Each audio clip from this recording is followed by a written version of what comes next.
The book of Ruth is a beautiful love story, but it is so much more than a love story. And our first clue is that Ruth is not located in the Hebrew Bible between Judges and Samuel, but in the writings. Now, what do I mean by that? Come and take a look. So in Jesus's Bible, there are 3 sections. It's called the Tanakh. The Hebrew Bible has a different order and arrangement of the books. And in our Bibles, Ruth is between Judges and Samuel, but in the Tanakh, it's between Proverbs and Song of Songs in the Ketuvim, that is, in the writings. So does placement matter? I would argue it does. The Torah and the prophets, their main emphasis is on Israel's slow road to exile. Road to exile. Dun, dun, dun. Let's get some red dashes around that. Israel's road to exile. The Ketuvim, where Ruth is located, the writings, they then are a reflection upon the exile, looking back at Israel's history as recorded in the Torah and the prophets. And they're going to consider questions like, what does it mean to be God's people if everything that made me God's people has been stripped away? I mean, there's no more temple. There's no more king, no more land, no more priests or sacrifices. How can I still be a covenant person of God under that situation? I mean, has God abandoned his promises to Abraham, his promises to David? Is there any more hope for Israel? Let me see if I can squeeze the word hope in here. H-O-P-E. Is there any hope? Well, the writings and Ruth is designed to say, yes, there is hope. And this hope, we're going to take a look especially at a particular blessing that the witnesses are going to pronounce on Boaz and Ruth. And these were the witnesses to Boaz's redemption of Naomi and Ruth. And let's take a look at what they say. It is super important. All right, let's get into it. So Boaz is going to redeem Ruth, and he's going to do it in the presence of witnesses. He's going to say, you are witnesses this day. They're going to agree. You bet, we're witnesses. And then they're going to pronounce a blessing. I have it here in purple, and there's actually a number of blessings throughout the book of Ruth, and they're all pretty significant. But take a look at this one here. It starts by saying, may Yahweh make the woman who is coming into your house like Rachel and Leah. Now, what does it mean to be like Rachel and Leah? Does it just mean have a whole bunch of kids? You know, Rachel and Leah had 12 kids. May Ruth have a whole lot of kids too? Well, no, it tells us what it means by this blessing. Rachel and Leah together built up the house of Israel. So what this is saying in this little blessing here is that just like Rachel and Leah, just like Israel was born through them, you know, the 12 sons became the 12 tribes, so Israel will be reborn through Ruth, or through the one who comes from the loins of Ruth. Now, why does Israel need to be reborn? Well, Israel needs to be reborn because Israel is dead. Israel is dead, and Jerusalem is its widow. Jerusalem is a widow, and Israel is dead. Now, I need to make that case for you, the case that Naomi is kind of representing Jerusalem for us. Let me show you what I mean, how Jerusalem is suffering bitterly, just like Naomi. All right, let's go to Ruth chapter 1 and look at Naomi's suffering. Here at the end of chapter 1, they're going to say, hey, look, it's Naomi, you're back. And she's going to say, no, don't call me Naomi, which means pleasant. Call me Mara. Mara, which means bitter, because the Almighty has dealt bitterly with me. We have here our word bitter. And when the book of Lamentations is going to describe the destruction of Israel in 586 by Babylon, it's going to describe Jerusalem as a widow. Take a look at this. This is no accident. How lonely sits the city of Jerusalem. It used to be full of people, but now how like a widow it has become. Judah has gone into exile. No one comes to the festivals anymore. When Passover comes by, Jerusalem is desolate. All of her children have gone away. The majesty has departed. They fled before the pursuer. And look at this in verse 4. She herself suffers bitterly. There's the same word, Mara. And we can take this one step further. The prophet Isaiah, in Isaiah 54, he's going to describe Israel as a widow as well. Look at this. Now take a note. Notice that one chapter earlier in Isaiah 53, we're talking about the suffering servant, but now here in 54, God promises you will not be ashamed. Now imagine here that God is saying these words to Naomi, the bitter, suffering widow. You will not be ashamed. You will not be disgraced. You will forget the shame of your youth and the reproach of your widowhood. You will remember no more. Why? Because your maker is your husband. The Holy One of Israel is your Redeemer. Look at this. Gaal, Redeemer. We need to write that word on the board, I think. So enter Boaz. Boaz is Naomi and Ruth's Redeemer. Let's see. Gaal. There it is. There's the word. Gaal, the Redeemer. But he's also going to bring the house of Elimelech back to life. Look what the blessing says. Here again, return to Ruth 4.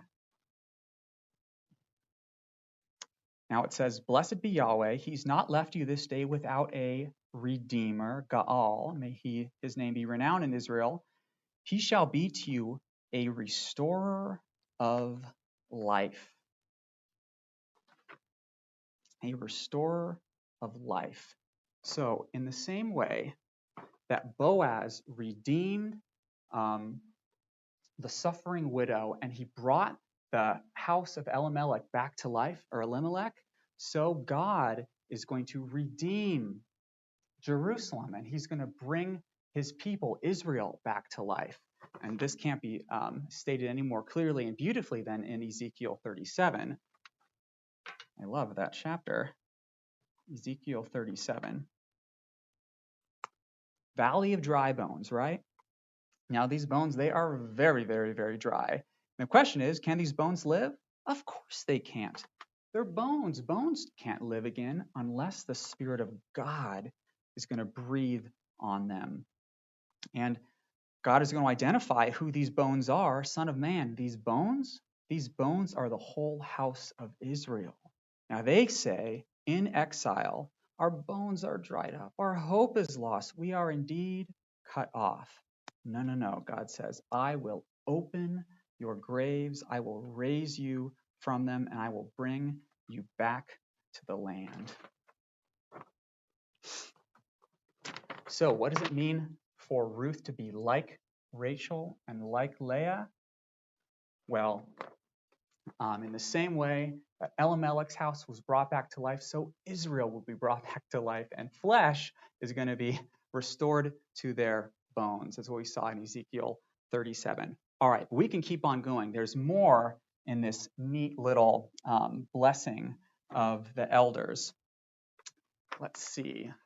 What is next? What are we going to look at next in this blessing? Jump back to Ruth 4. Ruth 4. Okay, so may Ruth be like Rachel and Leah.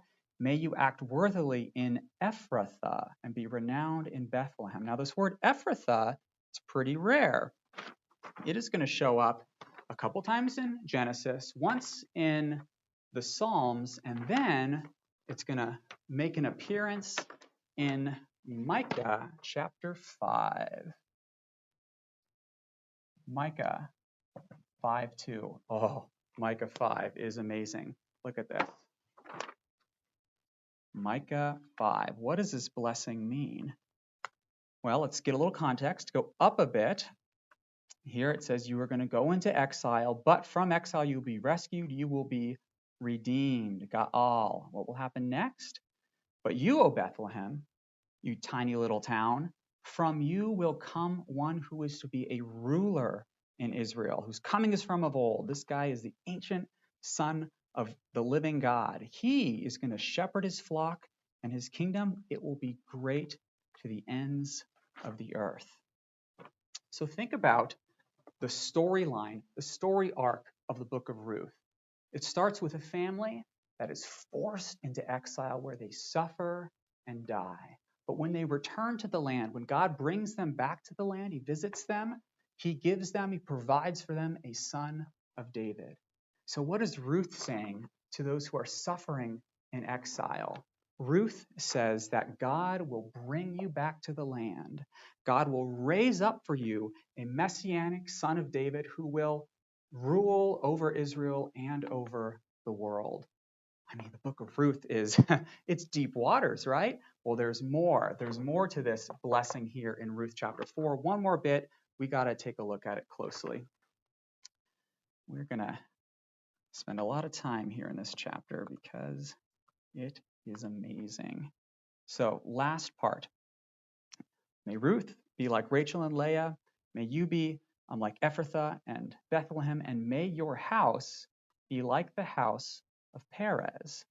Now, Perez, who is Perez?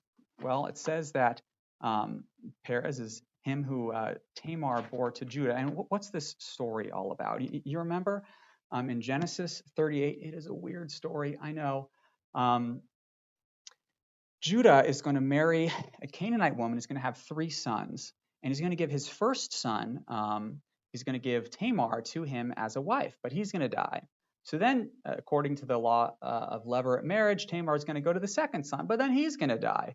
And Judah's thinking, I'm not going to give Tamar to my third son. No thanks. So then Tamar kind of has to take matters into her own hands, and she dresses up as a prostitute, sleeps with Judah, and then bears twins, Perez and Zerah. Perez is going to show up. Now, Perez, he's a significant character, and it's strange. I know I was about to write something here, and I'm going to write it there in a minute, but I want to do things in order. Perez is a significant character for the book of Ruth, and it's kind of odd how many times he shows up. So he is going to be present here in this blessing, but then look at this. Scroll down a little bit, and he's going to show up again in a final genealogy. Now, this is weird. Why does the book of Ruth end with this genealogy? I mean, the narrative, the story is already completed, and if we see in verse 17, the connection to David has already been made. Obed was the father of Jesse, and Jesse was the father of David. And now we're going to do it again. Obed, Jesse, David. Why? Well, let's take a closer look at this genealogy. Have you ever heard this phrase before? These are the generations of. Well, yes, you have. These are the generations of. In Hebrew is Toledot. And Toledot, I'm going to put Perez on the board here too. Perez. Toledot is a key literary structure in the book of Genesis. It's going to show up 10 times. 10 times it's going to say, these are the generations of, and list the genealogy. These are the generations of. And now we have another genealogy in Ruth, starting with the same Toledot. These are the generations of. Now, what's more is this final genealogy at the end of Ruth, it has 10 people in it. Times 10. Now, I ask you, are there any other 10-person genealogies in the Hebrew Bible? Let me think. Oh yeah, there's only 2 other 10-person genealogies. And where are they? The book of Genesis. Genesis 5 and Genesis 11. Now, let me show you a couple of other significant things about Perez here in Ruth. Now, there are all kinds of connections, similarities, parallels between the story of Perez in Genesis 38 and the story of Ruth. the two sons, they're going to marry non-Israelites and die. In Ruth, two sons marry non-Israelites and die. We have these Hebrew words which are linked explicitly. Raise up offspring, perpetuate the name of the dead. Onan is going to refuse to perpetuate the name of the dead because so instead he ruins his seed. And the nearest redeemer, he refuses so that he doesn't ruin his inheritance. All these kind of connections. So what's the point? What's the point of all of these connections? Well, this final genealogy in Ruth and all of the glowing hyperlinks to Genesis 38 and the story of Perez and his origin, they are going to deliberately connect Ruth's account of the preservation of the seed of Elimelech with the search in the book of Genesis for the seed of the woman in Genesis 3:15. Now let me show you the focus in Genesis on the seed of the woman. It's really one of the main features of the whole book. Scroll down here. Here's our Genesis 3:15. I will put enmity between you, the snake, and the woman, and between your offspring and her offspring, Zerah.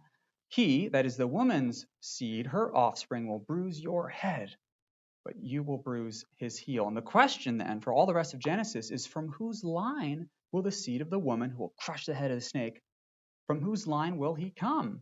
And then the rest of Genesis, we're just asking this question. Is it going to come from Cain? No, it's going to go through Seth. What about Noah's sons? It's going to be through Shem. What about Abram? He has no sons. Well, it's not going to be his servant. It's not going to be Ishmael. It's going to be Isaac. What about Isaac? He's got twins, not Esau, but Jacob. And now we get down to the crucial question, which one of Jacob's 12 sons will the seed of the woman pass through, that promised line? Well, it's not going to be through Reuben, the firstborn. You'd think it would be because of a few nasty things that happen here. It's not going to be through Simeon or Levi either. They get knocked off. Well, I wonder, could it be Joseph? Seems like a strong candidate. Well, Genesis 49, Jacob's blessing of Judah is going to tell us, no, the seed of the woman is going to pass through Judah. And Tamar is super significant. She is going to fight to perpetuate the name of the dead, the name of her husband, Judah's son. And she, thanks to Tamar, she's going to keep the promise alive. And as a result, the promise is going to shoot out of Genesis. It's going to shoot out of Genesis, the promised line, and it's going to be picked up by the book of Ruth, where it teaches us that the seed of the woman who will crush the head of the snake and bring all of us back to the garden, who's he going to be? He's going to be a son of Judah and a son of Perez and a son of Boaz, and we know a son of David. So what is Ruth's message then to those who are languishing in exile? What is Ruth's purpose? Well, just like the days of the judges, exiles are languishing and suffering, and there is no king. 4 times in the book of Judges, it says that in those days there was no king in Israel, and everyone did what was right in their own eyes. The message of Ruth, then, is that your king is coming. God has not abandoned his promises. The eternal kingdom of David will come on earth as it is in heaven.